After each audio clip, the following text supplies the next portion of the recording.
there was still this need from industry asking, our sponsor, NGOs, nonprofits, and patients and participants. There's no clinical research glossary that's really designed for understanding. The glossary meets a need, a tool to build trustworthiness of the industry. The right tool to help us communicate the right way to patients. Welcome to the SCDM podcast series on partnership in clinical trials. Welcome, Sylvia. So maybe for the audience, do you mind introducing yourself and what you do? Sure. Thank you so much for inviting me to join the SCDM podcast. My name is Sylvia Baedorf Kassis. I am a program director at a center based out of Boston, Massachusetts in the United States called the Multi-Regional Clinical Trials Center of Brigham and Women's Hospital and Harvard. It's a big mouthful, so we call ourselves the MRCT Center. And I have this distinct pleasure of working on health literacy related initiatives in the clinical research space specifically, and have been focused in that work on more patient centricity, patient engagement, and developing resources that really are for the patient and are developed by and with the patient. Absolutely. And maybe for the audience, SCDM and MRCT are collaborating on a plain language glossary. And do you mind explaining what it is? Of course. First of all, I never imagined that this plain language clinical research glossary would become something that has been embraced by the data community. So it was an idea that was born a few years ago. I had come into my role at the MRCT Center and was asked to work on health literacy and clinical research as a big picture initiative. And so we developed an entire toolkit based on health literacy and clinical research for industry stakeholders to really think about how to communicate clearly across the life cycle. And then when we finished that, and we have a website and people can continue to use it to this day, there was still this need, and the need was coming from both industry asking, our sponsor counterparts, NGOs, nonprofits, and patients and participants. They were saying there's no clinical research glossary that's really designed for understanding. There are plenty of medical dictionaries out there, so we know that, right? And there are plenty of even pretty good, easy to understand glossaries for medical conditions. You know, and especially in specific niche areas. But as much as we tried, we couldn't find one that was clinical research focused. So the MRCT Center decided to take it on and try it as a pilot. And so we did a pilot in 2020 and released 53 words in 2021.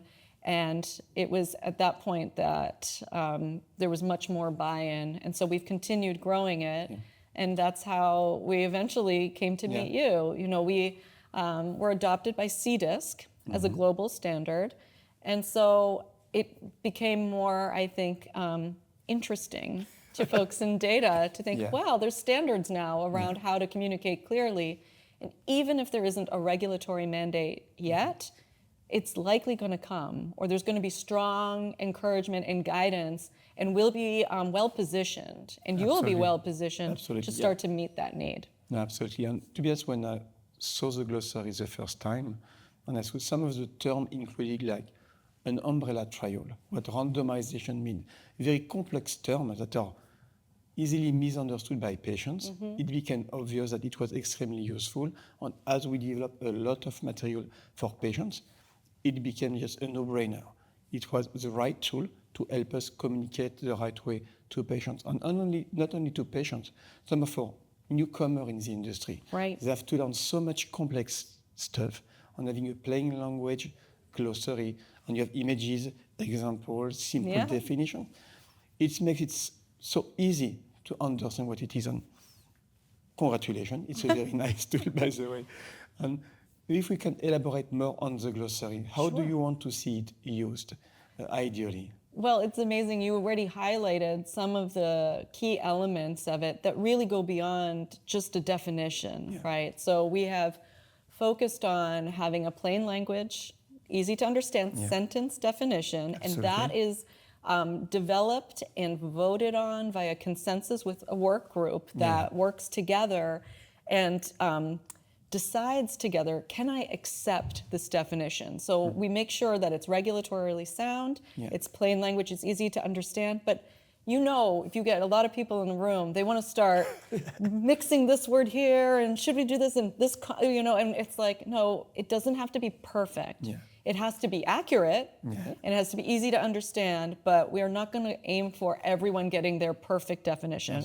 So can I accept this definition? So that's the crux of it, and that's what goes through the CDISC public review to really build trust and gain perspectives. But there are all these other things. And why it's so neat for training and for education and knowledge building, both for professionals, junior professionals, and for patients and participants who are learning about trials, is because we'll have a use in a sentence, like many glossaries do. There's it's sort of a more info section that goes into a little bit more detail about that term. And then what we added with the latest iteration that came out in March 2024 was this concept around where might a person see this term. So, you know, and it's said sort of in the second person. So if you see this term, you might see the term randomization in the consent form, talking about which arm you might be assigned to, and it happens by chance. You know, but we really have a sense of really trying to engage the person in the written form. And then you also mentioned that we have images, and so each term has a graphic design developed graphic, whether it's sometimes it's a little bit more like a flow kind of diagram, depending on what it is. Like the definition for phase is very stepwise illustrated. Sometimes it's more of an illustration showing a scene, and we really wanted to harness the idea that people coming to a glossary are used to just seeing words, and we try to provide a contextual image that helps them kind of take in the words, look at the image, take it in again, sort of use different modalities to process. Some people like images, some people don't. They don't have to use it, but it's there to be engaged with if they want to. And I would just note, I know, it's like I'm selling something, and all this for just free. No, and to be honest, it became obvious reading the glossary, looking at it, that there's plenty of opportunity for the audience. We can use the glossary for having more understandable informed consents. We can use the glossary to develop more understandable patient-reported outcomes. We can use the glossary for CRF, ePro completion instructions. We're talking about returning data to the patients. Can we frame it in a way consistent with the glossary so they can understand what's coming back from us? So I think there's so much value in it. It would be almost criminal not to use it. And I think it's why SCDM, I decided to partner with you and really to advocate for the use of it. It's extremely valuable to the industry. And to that point, it was even for patient by patient. Do you mind sharing how much patients were engaged in developing the glossary? Yeah, I mean, so we have our team, and I guess over years there's been several people that have come and gone, but our goal is always to have at least a third of the group be patient caregiver advocate. And our group size tends to be around 27 to 30 people total.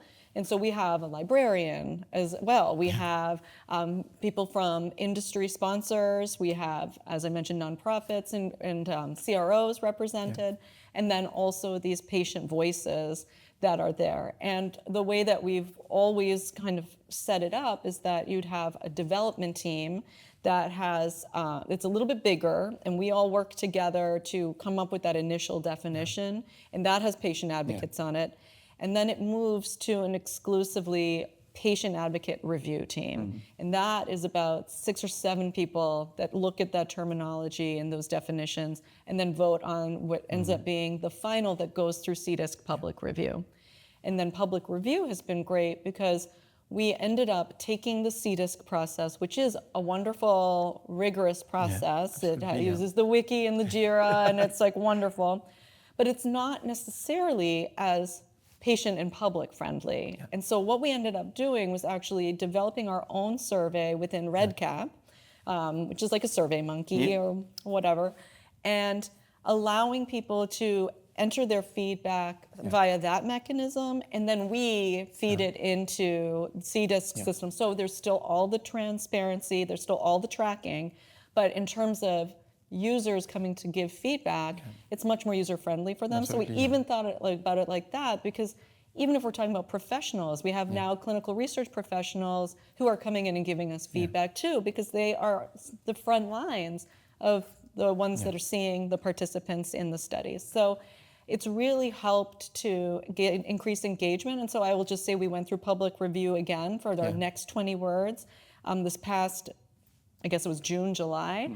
And we went from having a few people do the CDISC process many years, last year, to having over 50 people engaged in giving comments, and not just like little piddly little comments, but and also not major critiques, but really thoughtful. Absolutely. Have you considered this, or this isn't still so clear? And so we were able to take that and adjust the definitions, going back to our work group to discuss the comments that came in and how we were going to address them. So really having a nice 360 process for it. No, not that good actually. Is there anything else you'd like the audience to know about the glossary? I guess for me, trust came up a lot, when we were talking about, at the recent SCDM conference, trust came up in terms of how do we build trust? Absolutely, what is a trustworthy resource? And it came up in a number of different places, separate from the leadership forum, also with our keynote, the narratives, the stories we tell around research. And so I guess I would just say, the glossary meets a need. It has a story around how it's been created and why it came into being, and it can be continued to be carried forth as a story of a tool that is built with people to increase trust. Absolutely. And build trustworthiness of the industry. And so the fact that, the MRCT Center is a small nonprofit that is sort of remains independent from other stakeholder interests and really lives in a pre-competitive space, it really, I think, helps to support this idea that this could become a tool that many different industry partners can use.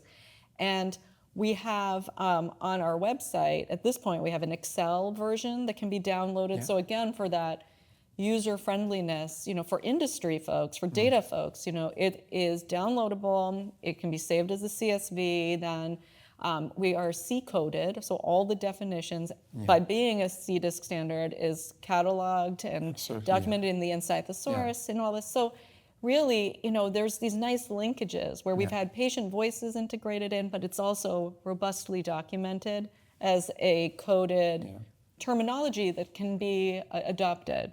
Okay. And by the way, how many terms are there now? So we continue to grow, and I'm going to say this number, and some people say that's a lot, good job, and some people say, oh, you're not even scratching the surface. So whatever, 187 words is where we're at now. And major words that come up a lot, like randomization and placebo and double-blind and single-blind and things like that are there. And we continue to evolve in terms of managing scope. What are the words that we should prioritize? Because this process, as good as it is to have an engaged process, it isn't the fastest. And so, we're looking ahead to think about which words to continue prioritizing. And so I would add as well that, engagement with the glossary is encouraged and built in. We have on every definition a point at the end that says, was this definition understandable? Yes, no. If yes, awesome, tell us why. If no, so sorry, please let us know how we can improve. We have a contact form on the website as well where people can not only suggest new terms or get involved with public review or get notified when public review happens, but they can also be able to give feedback Absolutely. on the existing terminology. So we're really trying to make sure we're responsive as well and maintain that engagement. So I think, and this is what I always talk to with my CDIS counterpart, she's like, well, you didn't just put a resource out there and walk away. Yeah. Now comes the maintenance, Absolutely, the updating, the looking back. And so even with this new version that we have, it's actually coming out that's September, version 2, September 2024, and it'll be annual from here on out. We had to look closely at what changed. Maybe we noticed a mistake, had to update it. And then what's been added, and was there anything that we needed to remove, which we didn't at this point, but there's the opportunity to continue evolving it. Language evolves, the industry evolves, and we need to be staying nimble and agile. Yeah. As an advocate and supporter of the glossary, I would say if a patient only understands what enrolling in a double-blind, placebo, control arm, umbrella study, 7 or 8 terms, that's already a great achievement, because that will be very hard for them to grasp what it means. So it's not necessarily the number. When it is already significant, understanding 180 complex clinical research terms will make a big difference to patients. So I think that's already a significant achievement. Well, I appreciate that. And it's amazing because you haven't even mentioned the fact that the glossary is linked to in the journal for the Society for Clinical Data Management, and all of the definitions that are your technical definitions are accompanied by a link to the MRCT Center Clinical Research Glossary. So you've really taken the step to start to think about how even a technical journal can start to integrate concepts of plain language to make sure, again, for all the reasons you stated, training, transparency, education, that we can really have a common commitment. Okay. No, thank you, Sylvia. And before we conclude the podcast, is there anything you want the audience to know about you or MRCT that you have not shared yet?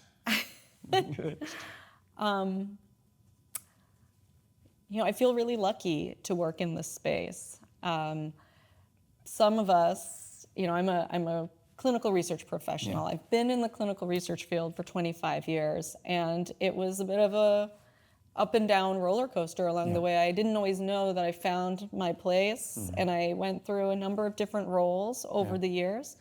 But finding a place like this to work in health literacy, in clinical research, with patients, with other passionate, committed professionals who really see the value in elevating the participant experience and elevating clinical trials for how important they really are globally.